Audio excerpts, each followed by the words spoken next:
নমস্কার বন্ধুরা, welcome back to my channel Sandy Aquatics. কেমন আছেন আপনারা সবাই? নতুন বছর আপনাদের কেমন কাটছে?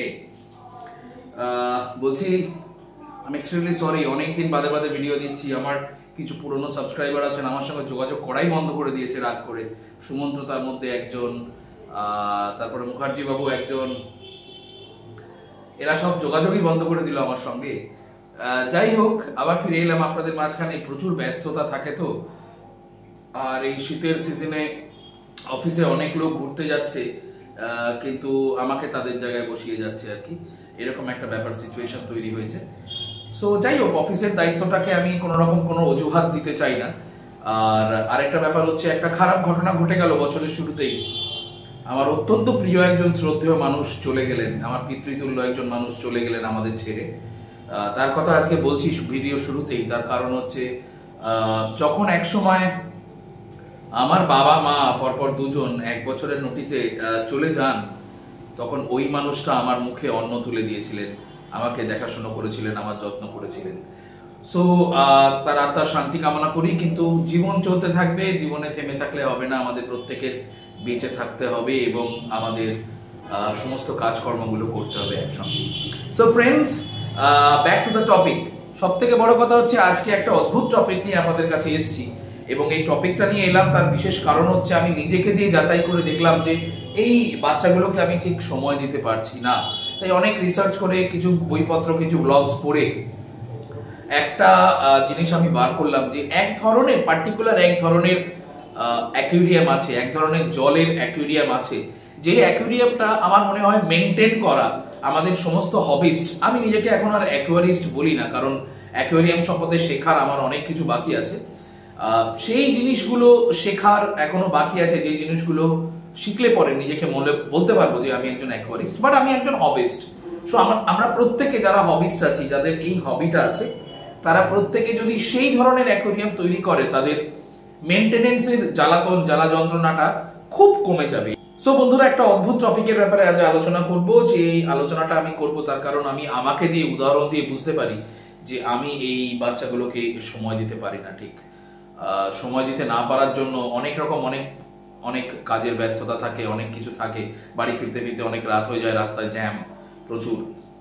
সবকিছু উপেক্ষা করে এই বাচ্চাগুলোকে যদি ভালো রাখতে হয় একটুখানি, তাহলে আমার মতো যারা ব্যস্ত আছেন, আমি খুব ব্যস্ত, অতিরিক্ত ব্যস্ত সেটা বলবো না, বাট আমার সময়টা না, আমি মানে সপ্তাহে একদিন যেদিনকে আমার ছুটি থাকে সেই দিনকে আমি এদের সময় দিই, সারাদিন এদেরকেই সময় দিই।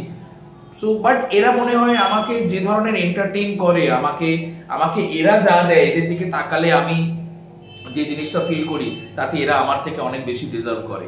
আপনারা হয়তো আমার সঙ্গে একমত হবেন। সো ফ্রেন্ডস, আজকে একটা এমন অ্যাকুয়ারিয়ামের বিষয়ে আপনাদের সঙ্গে আমি কথা বলবো, যেই বিষয়টায় অনেক চ্যানেল অনেক রকম কথা বলেছে, তবে আমি একদম এক্সপ্লেন করে আপনাদের বুঝিয়ে দেবো যে ব্ল্যাক ওয়াটার অ্যাকুয়ারিয়াম কি, প্রথমত ব্ল্যাক ওয়াটার অ্যাকুয়ারিয়াম কিভাবে তৈরি করতে হয়, ব্ল্যাক ওয়াটার অ্যাকুয়ারিয়ামের উপকারিতা কি, এবং ব্ল্যাক ওয়াটার অ্যাকুয়ারিয়ামে আমরা কি কি মাছ রাখতে পারি। সো ফ্রেন্ডস, দেখতে থাকুন।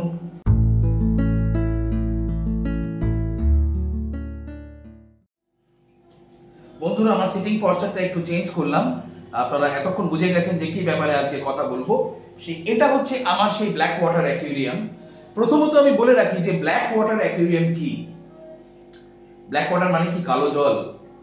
কালো জল না, জলটা কালচে, বাট জলটার যে কালারটা, সেই কালারটা খানিকটা আপনি ধরে রাখতে পারেন, বলে রাখতে পারেন, মানে আমি মনে করতে পারেন খানিকটা সর্ষের তেলের মতো, খানিকটা ব্রাউনিশ, খানিকটা বার্গান্ডি ব্রাউনিশ একটা কালার হয় জলের মধ্যে।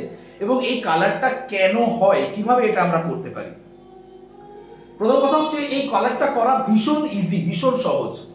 আমরা সব সময় আমাদের সব সময় ডেইলি আমরা যেখান দিয়ে, যেসব রাস্তা দিয়ে যাতায়াত করি, সেখান থেকে প্রচুর আমরা শুকনো পাতা, ডাল পড়ে থাকে গাছের শুকনো, যেগুলোতে কোনো প্রাণ নেই, এই ধরনের ডালপালা সবকিছু আমরা প্রচুর দেখতে পাই। এই ডালপালাগুলোই কিন্তু এই কালারটা আনতে পারে। কিরকম ভাবে আমি আপনাদের বলে দিই। সব গাছের ডালপালা দিয়ে আপনারা এক্সপেরিমেন্ট করবেন না, তাতে বিপত্তি বাড়বে। আমি একটা পার্টিকুলার গাছ বলে দিচ্ছি, যে গাছটা প্রত্যেকটা অ্যাকুয়ারিয়াম মাছের জন্য ভীষণ ভীষণ উপকারী। সেটা হচ্ছে ইন্ডিয়ান অ্যামন্ড লিভস, মানে আমাদের যেটাকে কাঠবাদাম গাছের শুকনো পাতা, আপনাদের দেখিয়ে দিচ্ছি। দেখুন এখানে কাঠবাদাম গাছের শুকনো পাতা আপনি রাস্তা থেকে কুড়িয়ে নিয়ে আসবেন, যে কোনো ভাবে যে কোনো অবস্থায় কুড়িয়ে নিয়ে আসবেন। দেখবেন একটুখানি যেন তার মধ্যে কোনো রকম কোনো অন্য প্রাণীর বর্জ্য পদার্থ যেন না থাকে, নর্মাল যেটা রাস্তায় পড়ে আছে কুড়িয়ে নিয়ে আসবেন। নিয়ে এসে সেটা অ্যাকুয়ারিয়ামে দিয়ে দেবেন না, কখনো না। এক জায়গায় জড়ো করলেন, কিছু শুকনো ডালপালা এক জায়গায় জড়ো করলেন, যদি খুব ভালো হয়, যদি ভালো কোয়ালিটির ড্রিফটউড আপনি পান, মার্কেট থেকে প্রচুর ড্রিফটউড কিনতে পারেন আপনি, আপনার ট্যাঙ্কের সাইজ অনুযায়ী ড্রিফটউড রাখতে পারেন। বিভিন্ন রকম শুকনো ডালপালা আপনি রাখতে পারেন একটা ন্যাচারাল লুক দেওয়ার জন্য। এবং এইবার কিভাবে এটা করব সেটা হচ্ছে, দেখুন প্রসেস অনেক রকম আছে। প্রথম প্রসেসটা আমি বলছি যেটা ন্যাচারাল প্রসেস, যেটা একটু টাইম কনজিউমিং, মানে একটু সময় লাগবে, একদিন বা দুদিন, 24 থেকে 48 ঘন্টা। এইবার কিভাবে করব সেটা করব আমি একটাই ভাবে, সেটা হচ্ছে যে আমি পাতাটা নিয়ে এসে খুব ভালো করে কচলে কচলে হাত দিয়ে ধোবো। প্রত্যেকটা পাতা নিয়ে এসে খুব ভালো করে কচলে কচলে হাত দিয়ে ধোবো এবং রানিং ট্যাপ ওয়াটারের নিচে ধোবো, যাতে ময়লাটা বেরিয়ে চলে যায়। ধুয়ে আমি ওগুলো আলাদা করে রাখলাম, সুন্দর করে আলাদা করে রাখলাম। যে সরু ডান্ডিটা আছে ওটা কেটে দিলাম কাঁচি দিয়ে। কেটে দেওয়ার পরে আমি যেটা করতে পারি সেটা হচ্ছে, প্রথমে আমি ওই যে ডিসইনফেক্ট করে নিলাম, করে নেওয়ার পরে প্রত্যেকটা পাতা ছোট ছোট করে টুকরো করে কেটে আমি আমার পরিষ্কার অ্যাকুয়ারিয়ামের জলে, যেখানে মাছ আছে বা নেই, ঠিক আছে, সেইখানে আমি ফেলে দিলাম। পাতাগুলো প্রথমে ভেসে থাকবে, তার কারণ পাতাগুলোর মধ্যে কোনো ভার তৈরি হবে না, আগে ও জলটা সোক করবে। জলটা সোক করে দেখবেন আস্তে আস্তে নিচে পড়ে যাবে। আমার এখানে প্রচুর পাতা, আমি আপনাদের ক্লোজ নিয়ে গিয়ে দেখাবো, প্রচুর পাতা পড়ে রয়েছে নিচে। এবং এটা হয়তো দিন 15 আগের পাতা, আমি খুব শিগগিরই এটা রিপ্লেস করব, কালকের মধ্যে এটা রিপ্লেস করব। এবং এই পাতাটা যতক্ষণ জলে থাকবে বা আপনার ড্রিফটউড যখন জলে থাকবে, সেটার থেকে একটা ট্যানিনস বেরোবে। ট্যানিনস মানে একটা বাংলা কথায় যেটাকে বলি, সেটার থেকে এক ধরনের রস বা এক ধরনের ফ্লুইড নির্গত হয়, যেটা এই কালারটা করে দেয় জলের। ঠিক আছে, এইটাই হলো ব্ল্যাক ওয়াটার অ্যাকুয়ারিয়াম, আর কিচ্ছু না। আলাদা করে কোনো ব্ল্যাক কালি দিতে হয় না, কোনো মেটেরিয়াল, কোনো কেমিক্যাল দিতে হয় না, কিচ্ছু না। সিম্পল গাছের পাতা যে রসগুলো নির্গত করবে, যে রসগুলো বার করবে, সেগুলো দিয়েই এই কালারটা তৈরি হবে, আর কিচ্ছু নেই এর মধ্যে, রকেট সায়েন্স কিচ্ছু নেই। তবে হ্যাঁ, প্লিজ মেক শিওর যে পাতাটা যেখান থেকে আপনি আনছেন সেটা রিলায়েবল সোর্স। আপনি কলকাতায় যদি থাকেন তাহলে গালিব স্ট্রিট থেকে কাটাপা লিভস, মানে অ্যালমন্ড গাছের লিভস পাওয়া যায়, ওখানে 40 টাকা প্যাকেট। বা আপনার যদি বাড়ির কাছে কোথাও গাছ থাকে তাহলে তো ওয়েল এন্ড গুড, আপনার ফ্রি হয়ে গেল। ওখান থেকে আপনি শুকনো খসে পড়া ডালে গিয়ে গাছে উঠে আনতে যাবেন না, বিপত্তি হয়ে যাবে। দরকার নেই, নিচে যেগুলো অটোমেটিক পড়ে আপনাকে বলবে হ্যালো, আপনি সেগুলোকে নিয়ে চলে আসবেন। ঠিক আছে, সেইগুলো নিয়ে এসে সবার আগে আমি বললাম রানিং ট্যাপ ওয়াটারে ধুয়ে নেবেন। ধুয়ে নেবার পরে আপনি সেটাকে ডাইরেক্টলি জলে দিয়ে দেবেন। 24 থেকে 48 ঘন্টার মধ্যে জলের কালারটা এরকম চলে আসবে। প্রসেস নাম্বার 2 হচ্ছে এই সেম। প্রথম প্রসেসটা আমি নিয়ে আসলাম, নিয়ে এসে ভালো করে রানিং ওয়াটারে ধুলাম, এটা সেম। তারপরে একটা বড় অ্যালুমিনিয়াম বা কড়াইয়ে বা কিছুতে আপনি প্রত্যেকটা পাতা বা ড্রিফটউড দিলেন, দিয়ে ভালো করে ফুটালেই দেখবেন একটা মানে একটা সর্ষের তেলের মতো কালার ওই জলটার মধ্যে চলে এসেছে। Fine, no problem. সেটা মিনিট 10-15 ভালো করে ফুটালেন। ফুটানোর পরে ওই কালারটা চলে আসার পরে ওটাকে কমপ্লিটলি আলাদা করে পাতা সমেত আপনি রেখে দিলেন ওভারনাইট। ওভারনাইট মানে আপনি যদি সন্ধ্যেবেলা আপনি এটা করেন তাহলে পরের দিন সকালবেলা অবধি রেখে দিলেন। রেখে দেওয়ার পরে ওই যে জলটা আছে, পাতাগুলোর কিচ্ছু করতে হবে না, ওই যে জলটা আছে, জলটা চায়ের ছেঁকনি দিয়ে খুব ভালো করে ছেঁকে নেবেন, যাতে জলটার মধ্যে যদি কোনো রকম কোনো পার্টিকেলস থাকে তাহলে সেটা আর আপনার এখানে যাবে না। ওই জলটা ছেঁকে নিয়ে প্রথমে পাতাগুলো আপনি দিয়ে দিলেন, দেখলেন রাত্রিবেলা সারা রাত ভেজানো ছিল, পাতাগুলো ডুবে গেল। ঠিক আছে, এইবার ওই যে ফ্লুইডটা বেঁচে গেল, ওই ফ্লুইডটা আস্তে আস্তে করে অ্যাকুয়ারিয়ামে ঢেলে দিন, সেম কালার হয়ে যাবে। এইবার আমি বলি যে এই ব্ল্যাক ওয়াটার অ্যাকুয়ারিয়ামের উপকারিতা কি। আজকে একটু তাড়াতাড়ি ভিডিওতে আপনাদের বলে দিচ্ছি, কাইন্ডলি মন দিয়ে শুনবেন আর স্কিপ না করে শেষ অবধি দেখবেন। না, আমাদের হবিস্ট যারা আছে, হবিস্টদের মধ্যে একটা কথা প্রচন্ড রকম প্রচলিত আছে, যেটা নিয়ে আমরা সবসময় টেনশনে থাকি। ইনফ্যাক্ট অনেক চ্যানেল আছে যারা আমাদের টেনশন দেওয়ার জন্য ভিডিও করে, এই বাবা আপনার এই বেড়ে গেছে, আপনার এই বেড়ে গেছে, জলে এই মেটেরিয়াল বেড়ে গেছে, এই কিচ্ছু না ফ্রেন্ডস। যত জিনিসটাকে সহজভাবে নেবেন তত আপনার এই হবিতে আনন্দটা বাড়বে। টেনশন করে লাভ নেই। আমেরিকার একজন কি বললো সেটা দেখে লাভ নেই, বিকজ আমেরিকার ক্লাইমেট আর আমাদের দেশের ক্লাইমেট কমপ্লিটলি আলাদা। ওখানে যে মেটেরিয়াল গুলো পাওয়া যায় সেই মেটেরিয়াল গুলো এখানে পাওয়া যায় না। বা পাওয়া গেলেও আমরা সাধারণ মানুষ সেগুলোতে অ্যাফোর্ড করতে পারি না, সুতরাং ওই নিয়ে ভেবে লাভ নেই। আপনি হিন্দিতে যে চ্যানেলগুলো আছে সেই চ্যানেলগুলো ফলো করুন, যেগুলো ইন্ডিয়ান চ্যানেল। হ্যাঁ, you can also look for Bangladesh channels. বাংলাদেশে প্রচুর ভাই প্রচুর ভালো ভালো ভিডিও করেন এবং খুব ইনফরমেটিভ ইনফরমেশন দেন, তাদের ব্যক্তিগত এক্সপিরিয়েন্স শেয়ার করেন, সেগুলো দেন। আমেরিকা, ইউকে, স্পেন, রাশিয়া এরা কি করছে দেখে দরকার নেই। রাশিয়াতে যত বড় ট্যাঙ্ক লাগে তার থেকে বড় মোটা হিটার লাগবে অ্যাকুয়ারিয়াম করতে গেলে, ওখানে যা ঠান্ডা। সুতরাং ওসব ভেবে লাভ নেই, ওই বড় হিটার আমাদের এখানে দিলে ট্যাঙ্ক বাস্ট করবে। সুতরাং লজিক্যালি আপনি ভাবুন। এইবার এই উপকারিতা হচ্ছে এই যে জিনিসটা নিয়ে আমরা সবসময় টেনশন করি, সেটা হচ্ছে আর কিছুই না, পিএইচ লেভেল। পিএইচ লেভেল হচ্ছে 6.5 থেকে 8, এই দেড় এই মাপের পিএইচটা হচ্ছে ম্যাক্সিমাম 95% মাছের জন্য এটা কমপ্লিটলি অ্যাপ্লিকেবল, কমপ্লিটলি সুইটেবল প্রত্যেকটা মাছের জন্য। এই 6.5 থেকে বেশি নিচে নেমে গেলে ওয়াটারটা অ্যাসিডিক হয়ে যাবে, এই 6.8 এর থেকে বেশি বেড়ে গেলে ওয়াটারটা আস্তে আস্তে অ্যালকালাইন ওয়াটার হয়ে যাবে, তখন কিন্তু সেটা হার্মফুল মাছেদের জন্য। মাছেরা যেভাবে নিঃশ্বাস নেয় গিলস, সেই গিলস গুলো আস্তে আস্তে ওই জলের প্রেশারটা নিতে পারে না, ওই গিলস গুলো ফাংশন করা বন্ধ করে দেয়, মাছ মরে যায়, জাস্ট দম আটকে মরে যায়, আর কিছুই না, সিম্পল। না, এই ব্ল্যাক ওয়াটার অ্যাকুয়ারিয়াম কিন্তু আপনার সবথেকে যেটা কাজের জিনিস সেটা হচ্ছে ব্ল্যাক ওয়াটার অ্যাকুয়ারিয়াম আপনার পিএইচ লেভেলটাকে স্টেবিলাইজ করবে। পিএইচ লেভেলটা যেখানে আছে না কমবে না বাড়বে। আপনি যদি নতুন ট্যাঙ্ক সাইকেল করে ব্ল্যাক ওয়াটার তৈরি করে নেন, তাহলে ট্যাঙ্ক সাইকেল করা অবস্থায় যখন মাছ ছাড়বেন, মাছ যখন আস্তে আস্তে বায়োলোড দেবে জলটার উপরে, তখন কিন্তু ওই ট্যানিনস গুলো ওই বায়োলোডের অনেকটাই শুষে নেবে। প্লাস আপনি যে এখানে ড্রিপটুট দিচ্ছেন বা আমার এখানে লাইভ প্ল্যান্টসও আছে, এই প্ল্যান্টস কিন্তু সেইগুলো আরো শুষে নিচ্ছে। সুতরাং এই যে ব্ল্যাক ওয়াটার অ্যাকুয়ারিয়াম, দেখুন আমার এখানে আপনাকে দেখাচ্ছি ক্লোজ নিয়ে এসে, যে আমার এখানে সবথেকে বড় বড় মাছগুলো আমি ব্ল্যাক ওয়াটার অ্যাকুয়ারিয়ামে রেখেছি, বিকজ এই মাছগুলোর বায়োলোড ভীষণ বেশি।